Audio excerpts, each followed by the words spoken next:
어제 ISM PMI를 살펴봤으니까요. S&P 글로벌 제조업 PMI 한번 살펴보고 또 업데이트된 졸트 보고서까지 들여다보도록 하겠습니다. 먼저 S&P 글로벌의 미국 제조업 PMI는 사실 1월 달부터 50을 상회하면서 지금 3개월 연속해서 확장 영역에 있습니다. 이번 3월 달은 지난 2월 달에 비해서 소폭 낮아지긴 했습니다만 그 낮아지는 강도가 뭐 그렇게 큰 의미가 없습니다. 2월 달이 52.2였는데 이번 3월이 51.9였거든요. 그러니까 계속해서 제조업 업황이 개선되고 있는데 그 속도가 다소 완만해졌다. 뭐 그 정도죠. 뭐 대체적으로 S&P 글로벌이 보고 있는 미국의 제조업 현황은 상당히 긍정적이에요. 제조업의 생산 증가세가 22개월 만에 최고치를 기록했다라고 이제 소제목으로 기록을 했고, 이게 생산의 증가세를 계속해서 강조하고 있습니다. 뭐 더불어서 이제 고용의 증가세까지 더 가팔라졌다. 뭐 이런 얘기를 하고 있는 거고, 신규 주문 자체도 계속 증가하고 있지만 그 증가 속도가 다소 조금 완화됐다. 뭐 이런 얘기죠. 가격이 이제 좀 문제입니다. 4개월 연속해서 가속화가 되고 있는 부분. 어제 살펴본 ISM에서도 우리가 확인할 수 있었던 내용이고요. 쭉 살펴보시면 자세하게 글로써 설명이 되어 있기 때문에 뭐 친절하게 자세히 설명이 되어 있죠. 사실 저는 이렇게 설명이 되어 있어서 S&P 글로벌을 잘 안 보게 되는데, 뭐 일단 데이터를 보는 입장에서는 사실 숫자로 보여주는 것을 더 선호합니다. 데이터 자체의 인과관계라든지 상관관계를 데이터는 말하고 있지 않거든요. 그러니까 결국 시장 참여자 각자가 해당 데이터를 보면서 왜 이렇게 되었을까라는 그런 추론과 해석을 하는 영역을 남겨둬야 되는데, 뭐 이렇게 자세하게 또는 친절하게 설명을, 글로써 설명을 쭉 해놨다라는 게 저는 사실 개인적으로는 그렇게 선호하진 않고요.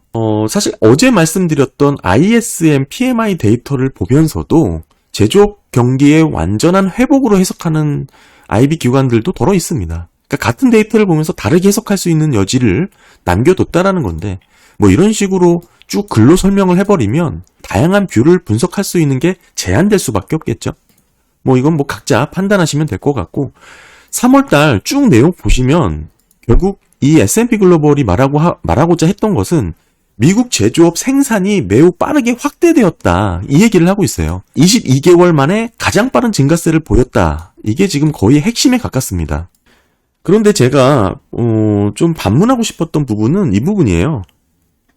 제조업 생산이 확대가 되면서, 즉 22개월 만에 빠른 증가세를 보여서 바로 다음으로 이야기를 끌고 가는 게 뭐냐면, 전반적으로 경제 여건과 시장 수요가 개선됐다라는 것으로 이야기를 끌고 갔어요. 그러니까 한마디로 S&P이 주장하고 싶은 거는 미국 제조업 생산이 빠르게 확대됐으니까 이거를 놓고 봤을 때 전반적인 경제 여건과 시장 수요가 개선됐다라고 이를 그냥 설명한 겁니다. 인과관계를 생략한 거예요. 제조업 생산이 확대가 된 부분이 주요 핵심 키니까 이 부분에 대해서만 설명을 좀 드리면, 이건 ISM PMI죠. 생산량 상당히 많이 올랐습니다. 지금 54.6을 기록했는데 지난달 48에서 50 언더에서 이번 달 54를 상회하는 것으로 집계가 됐습니다. 일반적으로 이렇게 생산 지수가 상회를 할 때, 특히 이제 52라는 숫자를 넘어서게 되면 이제 공식 지표라고 할 수 있는 연준의 산업 생산 지표가 플러스로 증가율을 나타낼 것이다, 이렇게 보는 경향이 많아요. 이거죠. 연준이 발표하는 이 산업 생산 관련된 데이터가 있습니다. 이 데이터가 ISM 생산 지수가 52를 상회하게 될 경우 이게 플러스로 뭐 전환될 가능성이 높다, 이렇게 보는 경향이 있는 거예요. 그러니까 이 S&P 글로벌도 얘기하고 있는 게 제조업 생산이 빠르게 확대가 돼서 경기를 좋게 보고 있다는 게 주요 골자인데, 그 핵심의 근저, 즉 생산량이 증가를 했다라는 그 귀결이 결국에는 아까 말씀드린 연준의 산업 생산 지표로 이어지게 된다라는 거죠. 이게 그래서 결국에는 연준의 산업 생산 지표예요. 지금 끝부분이 여기죠. 이게 제조업하고의 이제 차이를 나타내는 거고, 이 지지부진한 흐름이 이어가고 있는 건데 여기서 플러스 증가율이 잡혔다라는 겁니다. 그러니까 큰 추이로 놓고 보면 큰 차이가 아니라는 것이죠. 그러니까 제가 드리고 싶은 말씀은 이거예요. 뭐 이렇게 글로 쭉 설명을 해놓으면 갑자기 생산량이 22개월 만에 최고치를, 가장 빠른 증가세를 보였으니까 엄청나게 미국 경제 여건이 개선됐구나라고 착각할 수 있는데 ISM이든 S&P 글로벌이든 결국에는 생산량 증가가 규결되는 게 연준의 산업 생산 데이터로 규결이 되는 겁니다. 이게 높아지는지 떨어지는지 결국에는 이렇게 집계가 되는 거예요. 근데 지금 추이를 보시면 여기서 글쎄요, 뭐 증가율이 얼마나 높아질지 모르겠지만 플러스 증가율로 집계가 된다고 하더라도 지지부진한 흐름 가운데 반등이 있는 정도지 이게 무슨 의미를 갖냐, 저는 그거를 반문하고 싶은 거죠. 그래서 이 S&P 글로벌이 얘기하고 있는 생산량 증가가 곧바로 제조업 경기가 회복되거나 시장 수요가 개선됐다라고 바로 결론을 내버렸다라는 그 내러티브에 딱히 공감을 하고 있지 않다라는 겁니다. 이게 아까 보여드렸던 연준이 발표하는 산업 생산의 지금 지표입니다. 장단기 금리가 역전되어 있는 상황에서 지금 빨간색이 현재 기준인데 과거 평균보다 더 낮은 레벨을 유지하고 있잖아요. 이 굵은 선이 과거 평균입니다. 그러니까 여기서 조금 올라간들, 산업 생산이 조금 개선된들, 이게 정말 미국 제조업 수요가 회복됐다. 특히 장단기 금리가 역전되어 있는 이런 상황의 트렌드를 뒤바꿀 정도의 의미 있는 변화인가? 데이터인가? 이거를 지금 S&P 글로벌이 나오는 보고서로는 알 수가 없다라는 얘기죠. 결론적으로 자꾸 수요가 늘었기 때문에 공장 생산이 지금 가장 빠른 증가세를 보이고 있다. 뭐 이런 얘기를 계속 반복하고 있습니다. 생산이 느니까 고용을 증원하는 거죠. 일자리를 늘리는 겁니다. 뭐 이렇게 되는 얘기를 좀 반복하고 있는 거고, 전반적으로 제조업 경기를 긍정적으로 보는 내용들이 다 여기 그냥 녹아 들어가 있습니다. 뭐 제가 좀 정리를 하다가 그냥 간단하게 설명을 좀 드렸는데 눈에 띄는 것은 이거죠. 결국에는 가격 정가를 했다라는 얘기고, 이 얘기는 인플레이션에 있어서 상당히 우려가 되는 그런 부분을 지목하기도 했습니다. 제가 어제 ISM을 통해서 말씀드린 그 부분과 상당히 일치하는 부분이 많고, 다만 차이점은 S&P 글로벌 PMI가 보여주는 데이터에서는 고객 재고가 서베이가 되지 않아요. 그렇기 때문에 디테일하게 제조업 업황에 대해서 추론과 해석의 영역이 조금 달라질 수 있다는 것이죠. 그러니까 헤드라인 위주로 설명을 쭉 해버리면 지금 제조업 생산량이 빠른 증가세를 보였기 때문에 결국에는 이 수요의 증가로 해석을 해버리는 그런 영향으로 가버린 건데, 아까 말씀드렸다시피 결국 생산량 증가는 연준이 발표하는 산업 생산으로 이어지게 되는 겁니다. ISM 생산 지수가 52를 상회하게 될 경우에는 연준의 산업 생산 지표가 플러스 증가율을 나타내는데, 이게 S&P 글로벌도 다르지 않습니다. S&P 글로벌 생산량 지수는 연준의 산업 생산 지표와 상관관계가 73% 정도로 상당히 높게 지금 발표를 하고 있거든요. 그래서 지금 산업 생산이 늘어났다, 그래서 수요가 좋아졌다, 이렇게 규결을 할 게 아니라 산업 생산이 늘어났는데 지금 현재 산업 생산 지표가 이 정도 수준에서 늘어난들 무슨 효과가 있으랴, 제가 이 얘기를 드리는 거고, 이게 지금 현재 산업 생산 지표의 과거 평균 대비 적용을 해보면 현재 낮은 레벨이다. 과거 평균보다 낮은 수준인데 여기서 조금 높아진들 이게 실제 수요가 회복됐다라고 볼 여지가 있는지 제가 반문을 드리는 겁니다. 그래서 제가 좀 이거를 같이 한번 살펴보면서 제가 또 정리를 하다가 첫 번째부터 막혀가지고 이거에 대한 반론을 얘기하다가 그냥 좀 너무 시간이 가버렸는데, 대부분 내용이 다 그런 내용이었어요. 생산량 증가로 인해서 수요가 개선될 것 같다라는 베이스로 이 보고서를 작성되다 보니까 결국엔 그런 흐름을 벗어나지 못했고, 한마디로 이거죠. 생산량 증가를 수요 개선으로 단순하게 그냥 해석을 해버린 겁니다. 주목해야 될 것은 사실 이 판매 가격의 인상이라든지 인플레이션 압력이 높아지는 조짐, 이런 부분이 사실 더 의미 있게 우리가 주목을 해야 될 것 같다, 이 정도입니다. 네, 그래서 ISM하고 S&P 글로벌의 좀 차이를 보시게 되면 뭐 이렇게 좀 정리를 할 수가 있는데, 큰 것은 고객 재고에 대한 부분을 S&P 글로벌은 조사를 하지 않아요.